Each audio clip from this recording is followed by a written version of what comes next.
విజయనగరం జిల్లా తెలుగుదేశం పార్టీ నీచ రాజకీయాలకు తెరలేపుతోందని ఉమ్మడి విజయనగరం జిల్లా పరిషత్ చైర్మన్ మజ్జి శ్రీనివాసరావు మండిపడ్డారు.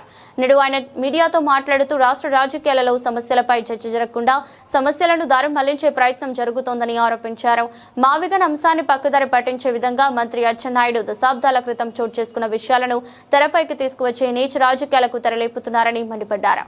భోగాపురం పరిసర ప్రాంతాలలో భారీ స్థాయిలో భూ స్కామ్ జరుగుతోందని ఆరోపించారు. వివిధ ప్రాజెక్టుల పేరుతో రైతులను బెదిరించి కారు చౌకగా భూములు కొట్టేసే ప్రయత్నం జరుగుతోందని, త్వరలోనే ఈ స్కామ్ వివరాలు బయటపెడతానని జిల్లా పరిషత్ చైర్మన్ మజ్జి శ్రీనివాసరావు స్పష్టం చేశారు. ఈ మధ్య కాలంగా గత నెల 28వ తారీఖుని రాష్ట్ర ప్రభుత్వం అమరావతి రాజధాని అని చెప్పి మరలా ఒక తీర్మానాన్ని అసెంబ్లీలో ప్రవేశపెట్టి దాన్ని పార్లమెంట్ లో చట్టం చేసే వరకు విషయం, తదనంతరం జరిగిన పరిణామాలు, అదే రోజుని గౌరవనీయులు మా పార్టీ జాతీయ అధ్యక్షుడు మాజీ ముఖ్యమంత్రి వర్యులు జగన్మోహన్ రెడ్డి గారు ఈ అమరావతి రాజధాని అనేది ఒక అవినీతి అడ్డాగా చేర్చుకున్నారు. ఇది ప్రజల రాజధాని కాదు, స్కాముల రాజధాని అని చెప్తూ ఈ ప్రభుత్వానికి ఒక సూచన చేశారు. మావిగాన్ అనే పేరుతో మచిలీపట్నాన్ని, విజయవాడ, గుంటూరుని కలుపుతూ ఒక కారిడార్ గా అభివృద్ధి చేస్తే ఖచ్చితంగా ఇది అందరికీ సౌలభ్యంగా ఉంటుంది. ఉన్న వనరులను వాడుకోవచ్చు. ఏదైతే అమరావతికి మనం మీరు ఖర్చు చేద్దామని అమరావతి నిర్మాణం అయ్యని చెప్పారో దాంట్లో 10% ఖర్చు పెడితే చాలు అని చెప్పి దాని మీద జరిగిన తదనంతరం జరిగిన పత్రికల్లో కానీ, సోషల్ మీడియాలో కానీ, లేదా ఉన్న టీవీ ఛానల్స్ లో కానీ దాని మీద జగన్మోహన్ రెడ్డి గారి మీద వ్యక్తిగత దాడి, మన ప్రాంతవాసి, ఉత్తరాంధ్ర ప్రాంతవాసి, వ్యవసాయ శాఖ మంత్రి అచ్చెన్నాయుడు గారు ఈ ప్రాంత అభివృద్ధి కోసం కానీ, లేదు మీ సొంత జిల్లా అభివృద్ధి కోసం కానీ, మీ నేనాడు కూడా మీరు మంత్రిగా ఉన్నా, లేదు మీ ప్రభుత్వం ఉన్నా, మీరేనాడు కూడా ఈ ప్రాంత అభివృద్ధి కోసం కానీ ఎప్పుడూ మీరు ఎలాంటి మాట ఎక్కడా కూడా ఏ సందర్భంలో అన్న సందర్భాలు ఎప్పుడు లేవు. ఎప్పుడు కూడా ఈ ప్రాంతంలో కేవలం పదవుల కోసం, మీ ఆ సొంత ఆలోచనల కోసం మీరు కార్యక్రమాలు చేశారు తప్ప రాజశేఖర రెడ్డి గారి మరణం మీద మీరు కొన్ని మాటలు మా పెద్దలు బొత్స సత్యనారాయణ గారిని ఉద్దేశించి మీరు కొన్ని మాటలు మాట్లాడారు. వారు దానికి పత్రికా సమావేశం మళ్ళీ పెట్టి, మీడియా సమావేశం పెట్టి వారు కొంత వివరణ ఇస్తూ రాజశేఖర రెడ్డి గారితో ఉన్న అనుబంధాన్ని వారు నెమరు వేసుకుంటూ కొంత భావోద్వేగానికి లోనయ్యారు. దాన్ని మరి విజయనగరంలో తెలుగుదేశం పార్టీ కార్యాలయంలో ఒక ఫోటో మీదకి పెట్టి గౌరవ శాసనసభ్యుల వారు, విజయనగర శాసనసభ్యుల వారు, గౌరవ పార్లమెంట్ సభ్యులు, విజయనగరం పార్లమెంట్ సభ్యులు పత్రికా సమావేశం నిర్వహించారు. వారు వచ్చి మీరు మాట్లాడిన మాటలే కదా, మీరు చెప్పిన మాటలే కదా అని చెప్తూ, అలాంటి సామెతల్లో ఇవాళ చంద్రబాబు నాయుడు గారు ఎన్టీ రామారావు గారిని వెన్నుపోటు పొడిచిన దగ్గర నుంచి దానికి ప్రధానమైన కేంద్రం ఇవాళ ఏదైతే మీరు ఫోటో ఎగ్జిబిషన్ పెట్టిన జిల్లా తెలుగుదేశం పార్టీ కార్యాలయమే ఆనాటి కేంద్రం. ఎన్టీ రామారావు గారిని 94వ సంవత్సరంలో పెద్ద ఎత్తున ఈ రాష్ట్రం, 3 రాష్ట్ర ప్రజలు పెద్ద ఎత్తున వారిని ముఖ్యమంత్రి చేస్తే వారిని పదవీచ్యుతులు చేయడానికి అంకురార్పణ చేసింది, మొదలైంది, బీజం మొదలై ఆ కార్యక్రమాన్ని చేసింది మీ కార్యాలయం కాబట్టి మీ నుంచి మేము ఇంతకంటే ఎక్కువ ఆశించలేం.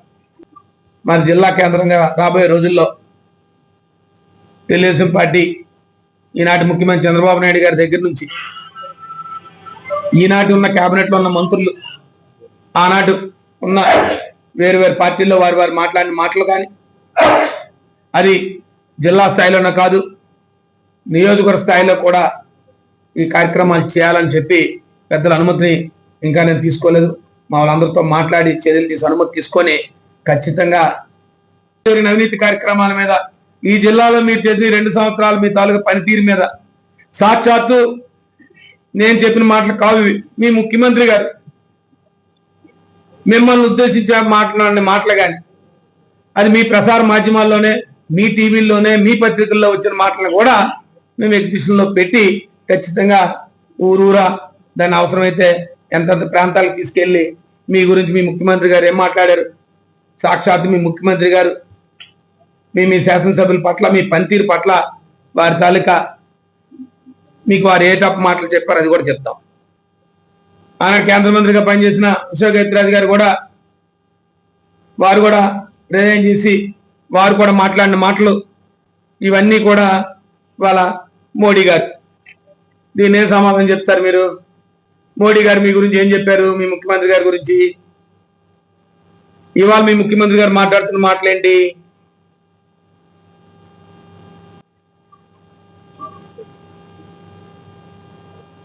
పైపెచ్చి ఒక పెద్ద స్కామ్కి మాత్రం తెరలేపారు. నేను దీని మీద త్వరలో పూర్తి స్థాయిలో చెప్తాను. ఓ మాటగా చెప్పుకుంటున్నాను. ఇటీవల కాలంగా ముఖ్యంగా భోగాపురం విమానాశ్రయం కేంద్రంగా చేసుకొని ఏదైతే దాని శివారు మండలాల్లో ముఖ్యంగా కూటమి నాయకులు తెలుగుదేశం పార్టీ నాయకులు ఒక దళారులు ప్రవేశపెట్టి రైతుల భూముల్ని వారు ఏ రకంగా ఇబ్బంది పెడుతున్నారంటే ఈ ప్రాంతంలో ప్రాజెక్టులు వస్తున్నాయి, లేదా ఈ ప్రాంతంలో ఎల్సిటీ వస్తుంది, లేదా ఈ ప్రాంతంలో సాఫ్ట్వేర్ కంపెనీలు వస్తున్నాయి, మీ భూములు మాకు అమ్మకపోతే మేము ప్రభుత్వం ఎక్విజిషన్ చేస్తాం, మేము బలవంతంగా లాక్కుంటామని చెప్పి ఇవాళ తక్కువ ధరలకే భూములు కొనే పరిస్థితి వచ్చింది. నేను మీ ద్వారా జిల్లా కలెక్టర్ గారికి చెప్తా ఉన్నాను, జిల్లా యంత్రాంగాన్ని చెప్తా ఉన్నాను, మీరు తక్షణమే ఇలాంటి కార్యక్రమాలు జరగకుండా పత్రికా సమావేశాలు ఏర్పాటు చేసి చెప్పండి. ఈ జిల్లాలో ఒక్క ప్రాజెక్ట్ తెచ్చే పరిస్థితి లేదు. ఈ జిల్లాలో మీ ద్వారా చెప్తా ఉన్నాను రైతాంగానికి, ఏ ఒక్కరు రైతులు కూడా చెప్తా ఉన్నాను, ఈ భోగాపురం విమానాశ్రయం తప్ప వైఎస్ఆర్ పార్టీలో మేము చేసి జగన్మోహన్ రెడ్డి నాయకత్వంలో చంద్రబాబు గారి నాయకత్వంలో మేము చేసిన తప్ప ఈ జిల్లాలో రాబోయే రోజుల్లో ఒక్క కార్యక్రమాన్ని కూడా వీళ్ళు చేసే సత్తా వీరికి లేదు. వీరి దగ్గర ఆ ప్రణాళికే లేదు. కేవలం మభ్య మాటలు మోసం మాటలు చెప్తున్నారు. లేని ఎల్సిటీలు వస్తున్నాయని చెప్పి, లేని సాఫ్ట్వేర్ కంపెనీలు వస్తున్నాయని చెప్పి ఒక మధ్య దళారులు తయారీ రైతుల దగ్గర భూములు తక్కువ ధరకే చౌక ధరకే కొనే పరిస్థితిని రైతులు భయం పెట్టే పరిస్థితి తీసుకొస్తున్నారు. దీని సాక్ష్యాధారాల సభ ఆధారాలతో సహా త్వరలో ప్రవేశపెడతాను. నేను అంతకు ముందుగా జిల్లా కలెక్టర్ గారికి జిల్లా యంత్రాంగాన్ని తెలియజేస్తా ఉన్నాను, ఈ జిల్లాలో ఏదైనా వస్తే ప్రత్యక్షంగా చెప్పండి. ఈ ప్రభుత్వం ఫలానా శాంక్షన్ చేసింది, ఫలానా ప్రాజెక్ట్ వచ్చింది, ఫలానా ప్రాజెక్టు కోసం మేము ల్యాండ్ ఎక్విజిషన్ చేయబోతున్నాం, ఫలానా ప్రాజెక్ట్ అంతే గాని కేవలం అధికారులు వెళ్తూ వెనకాతలు వచ్చి దళారులు వెళ్తూ ఇదిగో ఇప్పుడు అధికారులు వచ్చి వెళ్ళారు, మేము వెనకాతలు వచ్చేస్తున్నాం, ఈ భూములు కొని మాకు అమ్మియండి, లేదంటే ఈ భూములన్నీ కూడా ప్రభుత్వం తీసుకుంటుందని చెప్పి భయభ్రాంతులు చేసే కార్యక్రమాన్ని తెరలేపారు. ఎట్టి పరిస్థితుల్లో ఇట్టి పరిస్థితుల్లో కూడా రైతుల పక్కనే ఉంటామో. ఏ ఒక్క ఎకరా భూమి కూడా ప్రభుత్వం నిజంగా సేకరించే ఉద్దేశం ఉంటే ఏ కారణంతో సేకరిస్తున్నారు, ఏ సంస్థ వస్తుంది అనేది ప్రత్యక్షంగా మీరు పత్రికా సమావేశం పెట్టి జీవోల రూపంలో చూపించి అప్పుడు మాత్రమే అధికారులు మీరు రైతుల పొలాల్లోకి వెళ్ళాలి తప్ప